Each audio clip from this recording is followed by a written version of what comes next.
हाथी आक्रमण रे जड़े गुरुतर। खोर्धा जिला बेगुनिया ब्लॉक हज पंचायत तथा जंकिया थाना सिकोफांडी अंतर्गत कलराझर ग्राम जड़े व्यक्ति आज बड़ी भोर हाथी आक्रमण रे गुरुतर आहत होइछन्ति।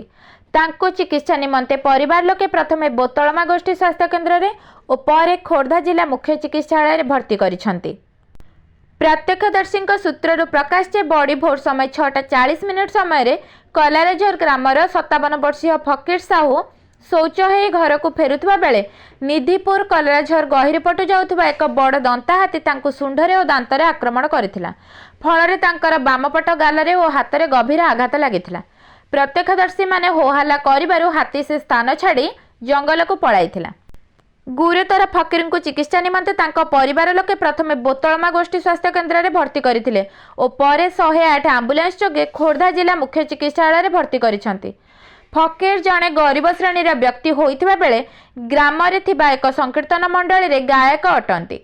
गुरुतर आहतंकु सरकार तरफ आवश्यक मागणा चिकित्सा सहित आवश्यक क्षतिपूरण जगाई देबाकू स्थानीय अंचलवासी दाबी करिसंती। एही अंचल रे बारंबार हाथी उपद्रव वृद्धि पाई अनेक धन जीवन नष्ट होइछि और हाथी मानकु घोड़ेबारे वन विभाग विफल हेउथिबा बुद्धिजीवी महल रे मत प्रकाश पाइछि।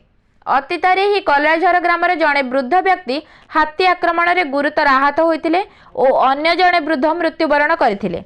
हज ग्राम जड़े व्यक्ति मृत्युवरण करथिबा बेले नारगोदा ग्राम जड़े वृद्धा गुरुतर आहत होइथिबारे जणा पड़िछि।